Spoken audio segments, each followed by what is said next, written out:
All right, let's hit the field. All right. Just wanted to talk, that's all. The Yankees are headed west at 35-17, the best record in the American League. They're 3.5 games up on the Baltimore Orioles in the American League East, and they've both scored the most runs in the league and allowed the fewest. Tonight, Yankees beat writer Max Goodman joins the show with the insider perspective on the emergence of Luis Gil, who's making a statement as a rookie, plus Gleyber Torres' struggles, Hal Steinbrenner's wallet, and are Judge and Soto the best Yankees duo since Roger Maris and Mickey Mantle in 1961. All that and more. This is NYY Recaps. Welcome to Yankee Stadium. Just when they thought I was out, they pull me back, kid. Looking to boost your sports betting game? Meet OddsJam, the ultimate ally for data-driven wagering. With 260 plus sports books, it's your go-to platform. Here's how it works. OddsJam's arbitrage tool spots differences in betting lines, letting you lock in risk-free profits. Plus, optimize bets with a positive EV calculator and track profits with a convenient bet tracker. Try it risk-free with a 7-day trial. Use code RECAPS for 35% off your first month. Link is in the description. Bet smart. Bet responsibly with OddsJam. Welcome back, everybody. Welcome back. How's it going, Max? How you been doing? I'm good. How are you? How are things? Well, I'm a little bummed because I turned 41 on this Saturday, and I'm finally kind of having the reality set in that I'm never going to play for the Yankees. You know, unless there's some kind of catastrophic event like in that movie Interstellar where you saw all the random dudes like out in a cornfield playing as the Yankees while nobody has food. Like if that happens and I survive, we're good. But Otherwise, I'm pretty much I'm pretty much screwed. Never going to play for the Yanks. Well, hey, we've got the media game at Fenway Park coming up next month. Nice. So us on the beat we're definitely looking forward to that. And then Yankee Stadium is later in the year in September. But those are good benchmarks throughout the year where we can actually get out there and, you know, flex our muscles a little bit. Try not to pull a hamstring or anything like that. I saw you take one to the warning track last year. That's pretty impressive. Was it metal or wood? Wood bat. Nice. Yeah. Nice. Was it a hanger from Hoch or what was it? No, so we play against the Red Sox media. Oh. So I don't know who it was. I think they may have actually brought a couple like men's league guys or friends of reporters, because I think Boston had a getaway day in Cleveland the day before. This was last fall. And it was a lefty. I'll give you a Jamie Moyer comp. Wasn't throwing very hard. And I was licking my chops coming up there. It was late in the game, so I had warmed up a little bit, and he just grooved one, belt high. I was using Marwin Gonzalez's pink Mother's Day bat because they give us a hodgepodge of random equipment that we can use that they have left over. So there was a Masahiro Tanaka bat, a Rob Refsnyder bat, and I fell in love with the Marwin bat. And it was the single best moment of my life, probably, because I thought it was gone. And I'll try to be better at Fenway now, but I'm looking forward to that game for sure. One of the last times I ever pitched, I got Elliot Johnson out, who was he was in the World Series. I threw a cutter down and in at the USA Baseball Stadium, and he'll ground out to first base, and that was pretty much the end of the line. I had a really good year in 2016 in this men's league, but by 2019, the guy who wrote my mortgage was pitching against us, and he struck me out like 3 times, and I was like, I'm done. I can't get struck out by bankers and shit. Like if you're an ex-college player, ex-pro player, cool, but when you're writing mortgages and striking me out, it's time to hang it up. But speaking of strikeouts, how about Luis Gil, man? 2.11 ERA. Ken Rosenthal said today that the Yankees might back off of him when Garrett Cole comes back. Do you agree with that? And, how do you take a potential Cy Young candidate at this point out of the rotation? Kid's having a fantastic rookie season. We honestly could talk about this for the entire program because it's such a big story with the team right now. I mean, every time he's going out there, the 14 strikeouts before this, now giving up only 1 hit, and it honestly probably could have been an error on Volpe, the 1 hit that Gil did give up.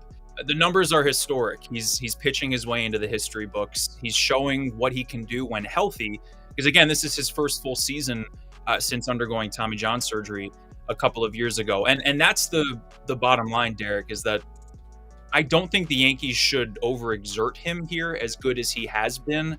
And that's why I think Rosenthal's report, or maybe that was just his opinion too, it is spot on to a certain extent. You don't want him going out there and throwing 200 innings. I added it up earlier at the ballpark. I think between the minors and the majors in 2021, he threw just over 100 innings.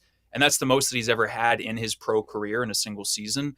And he's already over halfway to that. I think he got to 55 and a third as of today. So, he's going to get to that point, and he's never been there before. But the caveat is, and this was a question that was asked to both Boone and Gil today, is how are you feeling? It certainly looks like he's getting stronger, or certainly not deteriorating in the slightest.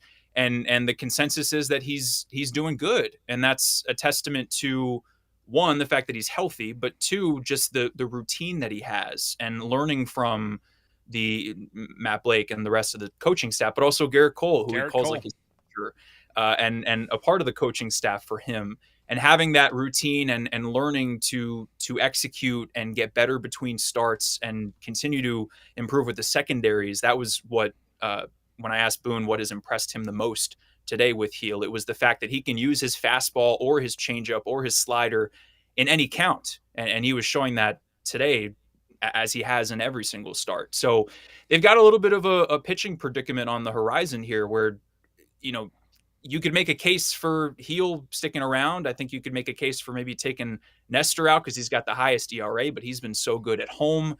Yeah. I don't think Clark Smith's going anywhere, and it's certainly not going to be Rodon or Stroman with how much they're making, and they're the veterans and the staples in there too. So Boone didn't rule out a 6-man rotation. I think classically these things kind of take care of themselves, though. Yeah. And Cole's not returning imminently just yet. It's still 3, 4, 5 weeks away. And he's got some ramping up to do in a rehab assignment and all of that. So it's something that we can continue to talk about. But yeah, I don't think Gil should go anywhere anytime soon, so long as he's pitching this well and feeling as good as he is. Yeah, if he's got 5 more starts between now and when Garrett Cole comes back, I mean, if he's 10-1 with a 2 ERA, it's really tough to say, okay, go down to AAA or go to the bullpen. It's tough to do that. But he's having that kind of season. And he's getting better every time out. You can see that Garrett Cole's tutelage is helping. And correct me if I'm wrong, Garrett Cole is going to be an elite pitching coach the day he retires. I don't know if that's something that he wants to do, but he would be very good at it. He's so charismatic off the field, but he's also such a student of the game. And you're seeing that with, I think I saw a clip on Twitter, and I meant to ask about this after the game, but it looked like Cole kind of motioned to Rizzo to call for a mound visit. Yeah. And that turned out to be a huge moment in the game where he had a couple extra minutes to gather and then get out of that jam. I think that was in the 6th. I mean, he certainly comes across as a coach, and he's such a savant. It's kind of like the Michael King and the Clark Schmidt. They're so good at the X's and O's of pitching, but he's also he gets along with everybody, and he's a quirky personality. So he's got all the bases covered. I love listening to Garrett Cole give interviews, but unless you ask him if he used sticky stuff and then he sits there for 5 minutes. But I digress. What'd you make of Hal Steinbrenner's comments this week, where he said the Yankees, this is our payroll is not financially sustainable for us, and yada yada yada. I don't know if I buy it. To me, that kind of feels like, hey, I'm getting ready to start negotiations over Juan Soto. Let me put out there that the budget's kind of tight just to set expectations so that Scott Boras doesn't say, okay, you want an extension? $1 billion, to me, that's kind of what it really felt like, because the Yankees have plenty of money. Let's be honest. They do. I think my biggest takeaway was that you have to prepare for the Yankees to not bring most of their pending free agents back. And I'm not going to include Soto in there because I think the plan will be to bring Soto back. And if they do, the money is going to be invested in him. And I think that means Gleyber's not coming back. Clay Holmes isn't coming back. Verdugo isn't coming back. I wrote everybody down. Canely, Loizaga, and Rizzo has a club option, which is a little tougher because of how close he is with Judge. And he has his moments, and he's also such an anchor in terms of leadership and the off-the-field aspects. But I think this also signals kind of even more of a youth movement maybe for next year. If you bring Soto back, you're probably going to see the Caleb Durbins and the Yorbit Vivases on the infield, and maybe Ben Rice over at first. In the outfield, it's all the big names. It's Spencer Jones and Jason Dominguez. Everson Pereira's kind of hanging around. I was in Scranton the other day, and he's made an adjustment recently to try to fix his biggest weaknesses and the swing and miss and the whiff rate, all that stuff. So I think that would be one way to offset just purely the cost of admission in terms of bringing Soto back, which is what they have to do, right? I mean, he's been so good. He's exceeded expectations that were already in the stratosphere. And Hal, watching this season, must be ruining the day that Soto won't be a Yankee. And whether that's the beginning of next season, which they certainly hope won't be the case, or if it's 14 years from now when he's finally hanging it up, they got to find a way to keep him around. Yeah, the homestand that he just had was absolutely incredible. I've never seen a lefty that has opposite field power the way that Juan Soto does. He's hit some balls that have almost gone into the left field bleachers. He sprays it line to line. It must be some kind of a physics thing that's different about his swing, because he just absolutely hits these balls that are deep in the zone that, most guys would foul these pitches off, and he's putting them 15 rows deep in the seats. I don't get it. I just don't get it. It's weird. There was one homer that he hit off of the advertisements on the back wall of the bullpen. I think it was overshadowed a little bit. That was in that series where Stanton hit a ball 120, and I think Judge hit a very far home run as he often does as well.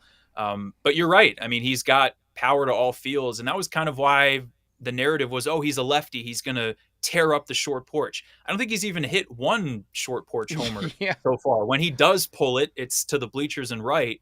And he has this propensity, like you said, to go to left center, and it's either a double off the wall or it's in the bullpen. Yeah, unbelievable. You mentioned shortly ago that you were at AAA. You were down in the minor leagues.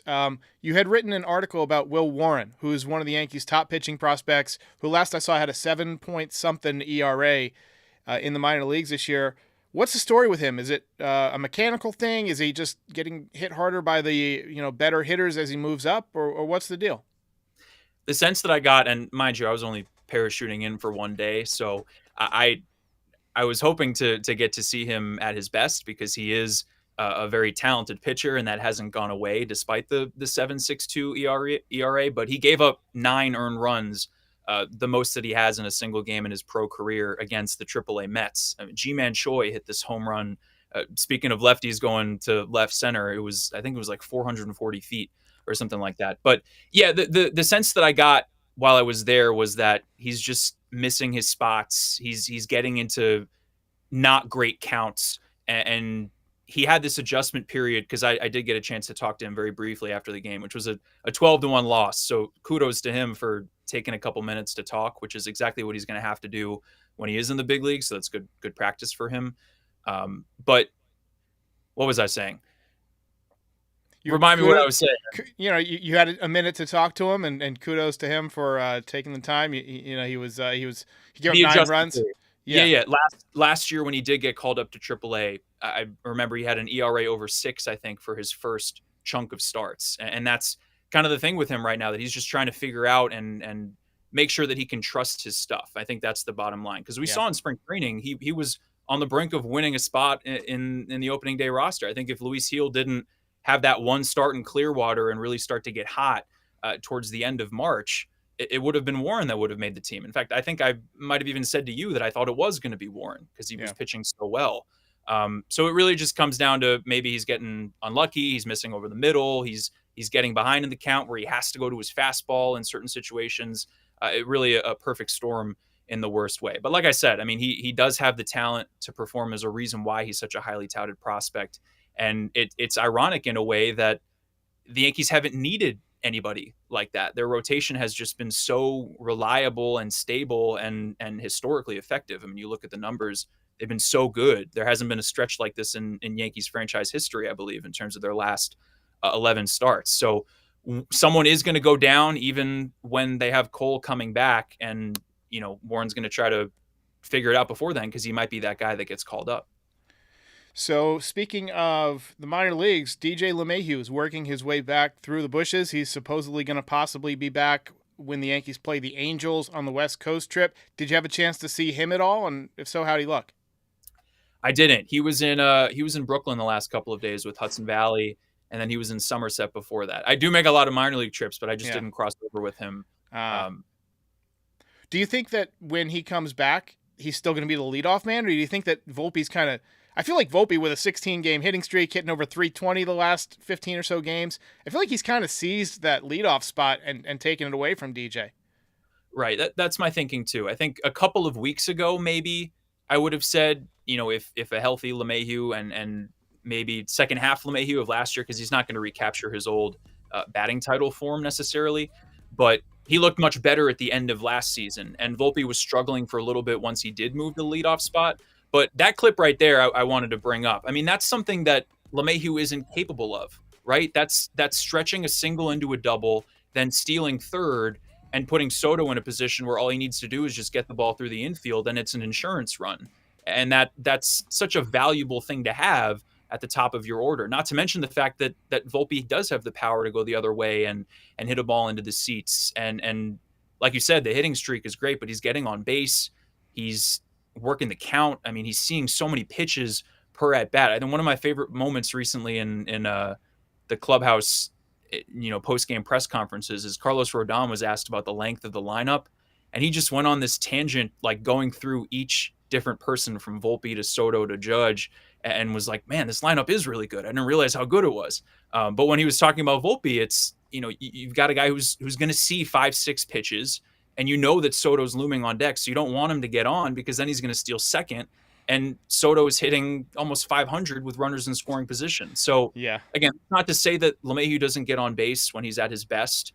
And, we'll see what happens when he does come back, if he's spraying line drives to right field and capitalizing on mistakes, because that's what he does when he's, in his vintage form. But I don't think that they're going to play LeMahieu every single day either. I mean, he's got to ease back. This is an injury that's taken him, over a quarter of the season to get back, to the big leagues with. So you've also got Oswaldo Cabrera and John Birdie that have been playing well too. So there has to be a way to get everybody in and get them their reps. And I wonder if Gleyber Torres at times will be the odd man out too. If LeMahieu is ready enough to play second base, you could put Birdie and Cabrera over there at third. I guess you could theoretically put them at second too. But I don't know if they would usurp Gleyber in that way, if you know what I mean. Yeah. I like what I've seen from Birdie, but top of the order, I mean, like you mentioned, it's just such a dead man's gambit. I mean, you got Volpe leading off, and if you give him anything that's too good to hit, he can crush it. Like, he can hit home runs on it. If you pitch him too carefully, he'll draw a walk. So you pretty much got to pitch to him and let him hit. And then once he gets on base, if you're throwing breaking balls and pitching around Soto, he can steal second base. And then once he steals second base, Soto's hitting 500 with runners in scoring position. And if you decide to pitch around Soto, then all of a sudden you got Aaron Judge up with 2 on and nobody out. And you got Stanton or Rizzo behind him, who are both, putting up decent years. It's like, my God, like, if you don't get Volpe out, you're in for a tough inning. Like, you really are.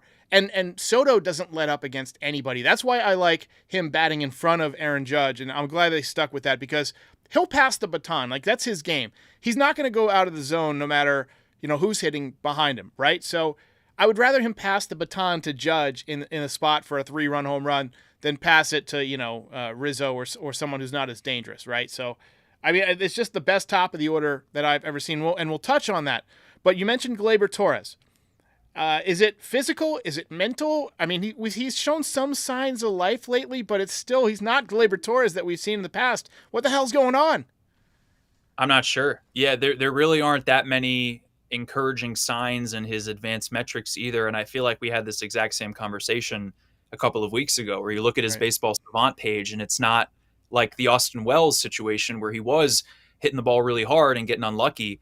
Gleyber does have his moments. Like you said, there was the big home run the other night where he almost brought them back into the game, and that was huge and clutch, and he needed it.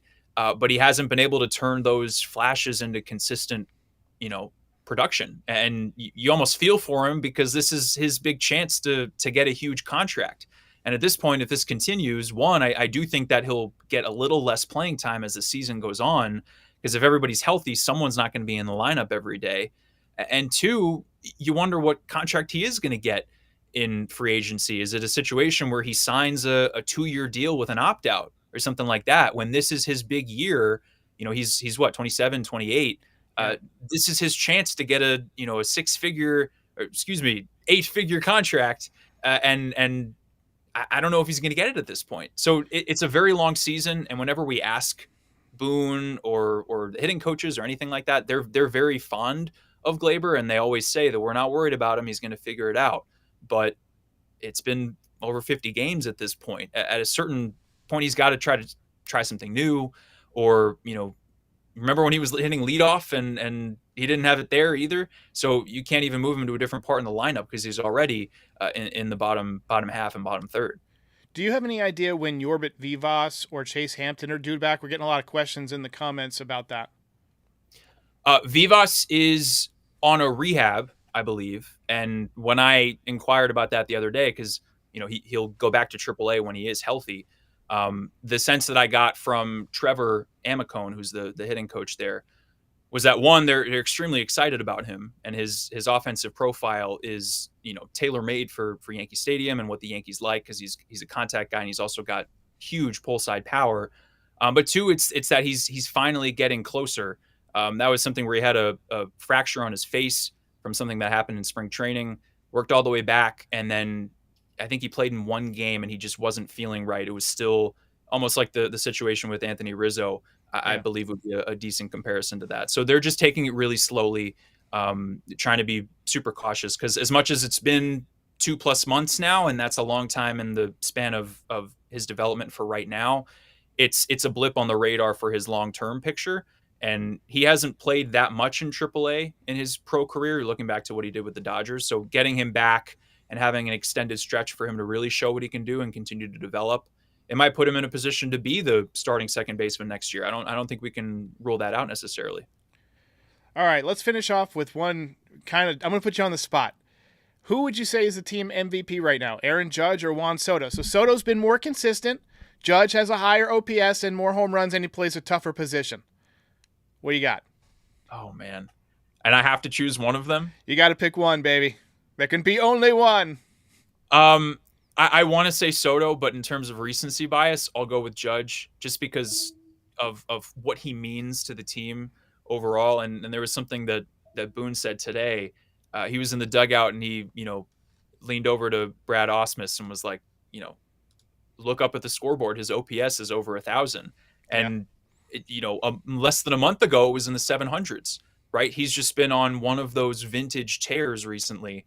And you're really seeing what this offense is capable of when he's at his best, because this is really as good as it gets, where every game he's churning out extra base hits, and a lot of them are leaving the yard as well. But it probably is Soto, I think, in the grand scheme of things, just because, like you said, how consistent he's been, and every at bat with him, I mean, it's appointment viewing with the both of them right now, though, too. And that's what you hope with this duo. And I don't know if you're going to ask about this too, but best duos in Yankees history. Yeah.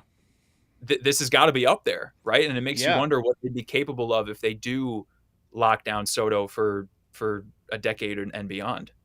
Yeah, I mean, Mantle Maris, Garrett Ruth, I mean, this has got to be up there. In terms of just in baseball history, certainly in my lifetime, I've seen some good ones. Ortiz and Manny Ramirez certainly jumps out. When Bonds and Jeff Kent were at their peak, that was an unbelievable righty-lefty. I think having the righty-lefty combination makes it that much better, because it's like, you can't, I mean, you could change pitchers, but you're not going to do that in the first inning, right? I mean, so it's just a gauntlet. It's just a gauntlet. I've never seen anything like it. Yeah. I mean, it's two of the top 4 or 5 hitters in the game, and you got to face them back to back in the first inning, and also clutch late. Yeah, it's so daunting for opposing pitchers, and it's no wonder that the team is playing this well, right? I mean, this is why they went out and traded for him. Soto, that is, because of just how generational he is. It's almost like it's everything the Yankees wanted with Judge and Stanton together, right? And Stanton just hasn't stayed on the field for these last several years. But when he's at his best too, and you got Verdugo hitting 4 and Rizzo 6, it's such a long and treacherous path to get through that lineup, and then you got to do it over and over. Yeah, we call it nuclear Stanton, because he has these short little bursts where he's just unstoppable. And they used to be, during his heyday, like with the Marlins, a month or 2 long. And they, like, as you get older, those streaks get shorter and shorter, right? We saw that with A-Rod, Teixeira. We see it with everybody. As they get older, those streaks become, 2 weeks, and then it's a week, and then it's a series, and then it's a hot game once in a while, like Josh Donaldson, and then you're gone. But I think Stanton is still in that period where he can control a series, right? 4 or 5 games. And that's what gives me hope about him, because what if that happens in the World Series? What if that happens in the ALCS? Because he's that type of guy where he responds to pressure, So, like that 2020 Stanton in the playoffs, I mean, it was what, 5 home runs in 5 games or something like that? Get out of here. I mean, but unbelievable.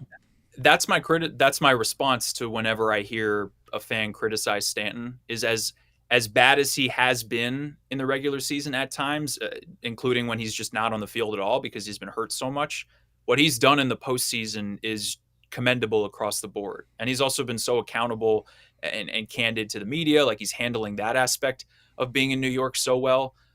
Obviously, I think it would be considered a disappointment and even a failure if they never win a championship with him in pinstripes, because that's what he was brought over to do.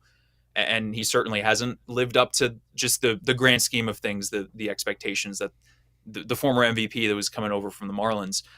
But he has been so consistently great in the playoffs. And like you said, if the lineup is clicking like this in a postseason series, it would take such a perfect performance from an opposing pitching staff to win 4 games in a 7-game stretch, right? I mean, I don't know how another team could hold this offense down when it's at its best for that long of a stretch. And that's what it's going to come down to. Are they playing well at the end of the season, going into when it matters most? And are they healthy? Because adversity is going to strike. They are going to lose one of those guys or 2 of those guys at some point during the summer. But, can they have that full strength group versus what happened in 22 when they lost some of those guys and they didn't have them down the stretch? It's not unheard of for everybody to be healthy. I'm crossing my fingers. We'll see what happens. But Max Goodman, Yankees beat writer, follow him on X and all that good stuff. He joins us about once a month to talk about what's going on with the team. Max, I appreciate it. Good to talk to you, and we'll talk to you again in a few weeks. Sounds like a plan. Thanks so much. Have a good weekend. Appreciate it, guys. Happy Memorial Day, all that good stuff.